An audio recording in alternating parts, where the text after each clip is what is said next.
네, 시대별 교회사회복지의 역사, 이제 마지막 종교개혁 시대와 현대 교회를 살펴보도록 하겠습니다. 우리가 앞서서 시대별에 대한 특성을 구약시대, 그리고 초대교회, 중세시대를 살펴보았었죠. 이제 중세시대 이후에 종교개혁시대를 한번 살펴보도록 하겠습니다. 종교개혁시대는 말 그대로 종교를 조금 더 혁신적으로 새롭게 하고자 일어났던 시대라고 볼 수가 있습니다. 이 시기에 많은 종교 개혁자들이 있었는데요. 대표적으로는 마틴 루터, 칼빈, 웨슬리, 르올라라는 그런 대표적인 인물들을 살펴볼 수가 있습니다. 종교개혁자 루터 같은 경우에는요, 우리에게 가장 우선적으로 해결해야 될 문제 중에 하나는 우리 사회의 거린, 빈곤을 없애는 것이라고 하였습니다. 그래서 어떤 질병이 있는 자들, 그리고 임산부, 미망인, 고아 이런 약자들에 대해서 지속적으로 관심을 갖고 구제 사업을 해야 되는 것이 필요하고, 이들을 위해서 이제는 국가가 사회복지 시설을 두고 전적으로 이들을 보호하는 역할을 해야 된다라고 하면서 국가가 주도하는 사회복지 시설에 대해서 적극적으로 이제 개혁했던 시대라고 볼 수가 있습니다. 그 다음 인물은 칼빈입니다. 칼빈 역시 사도들의 의무, 지금 이제 성직자들의 의무는 빈민 구제다. 그래서 구제 사업을 하나의 전도의 이제 그 중간 통로로 활용을 해야 되는 것이 필요하다라고 보았던 그런 인물입니다. 그래서 교회의 전도가 한 통로로서 구제 사업이 적극적으로 진행돼야 된다라고 보았던 인물이고요.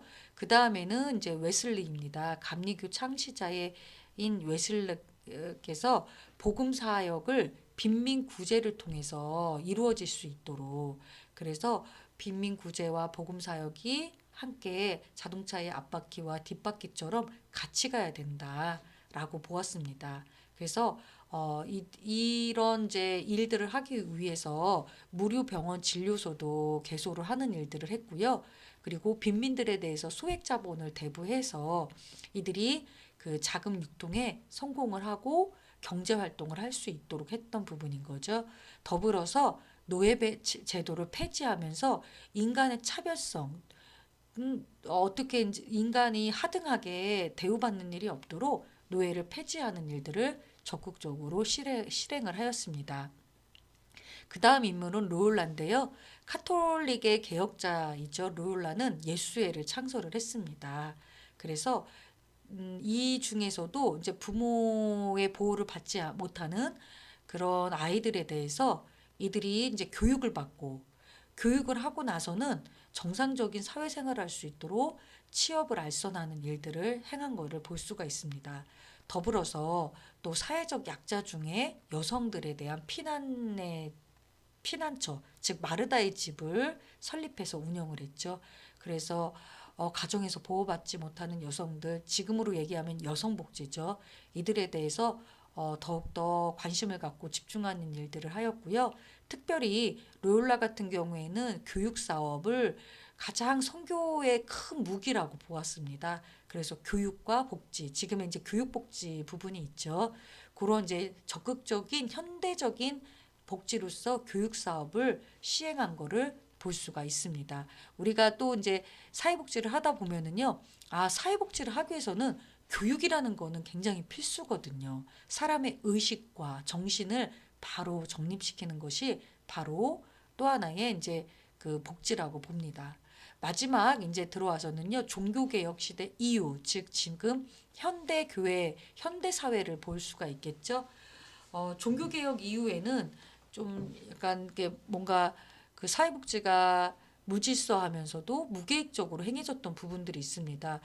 양적으로는 증가가 됐는데 질적으로는 충분히 조금 이렇게 확보를 못했던 부분들이 있습니다. 그래서 이런 것들을 잘 개선하기 위해서 COS, 즉 자선조직협회가 형성이 되었습니다. 그래서 정말 의미 있고 조직적인 면모를 갖춘 그 자선조직협회 COS가 창설이 된 것이 사회복지에서는 또 하나의 굉장한 큰 축이라고 볼 수가 있습니다. 더불어서 이제 그 1884년에 런던의 토인비 홀에서 인보관 운동이 형성이 된 거죠. 바네트 목사님에 의해서. 그래서 가난한 주민들을 위해서 교육 그리고 어떤 기술 훈련을 제공하고요. 또 하나 이들이 왜 어떤 욕구가 있는지를 파악을 하면서 사회복지 활동들을 시행을 했습니다. 이것이 굉장히 사회복지의 큰 의미예요. 그들 이제 주는 자 입장이 아니라 클라이언트 입장에서 주는 자가 아닌 이제 수혜자 입장에서 그들의 욕구를 파악하고 그들이 필요로 하는 서비스를 제공했다라는 것이 굉장히 사회복지의 큰 이슈라고 볼 수가 있겠죠. 그러면서 이것이 하나의 보건복지, 복지에 관련된 그 국가의 법을 등록을 시키고 또 확보를 하는 데 있어서 국민의 관심을 극대화시켰던 하나의 그 기점이라고 볼 수가 있습니다.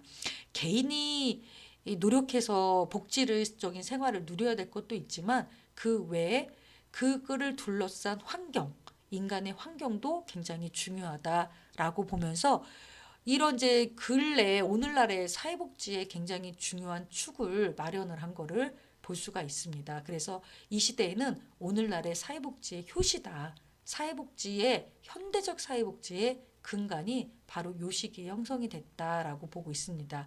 제일 중요한 거는 COS, 사회복지의 조직을 결성한 거, 그리고 빈민들의 욕구, 지역 주민들의 욕구를 파악해서 조금 더 과학적인 사회복지를 시작을 했다라고 볼 수가 있습니다. 이렇게 해서 우리가 시대별 사회복지에 대한 흐름, 역사를 보았습니다. 구약시대, 초대교회, 중세시대, 그리고 종교개혁시대 해서 마지막 현대교회까지를 살펴보셨습니다. 수고 많이 하셨습니다.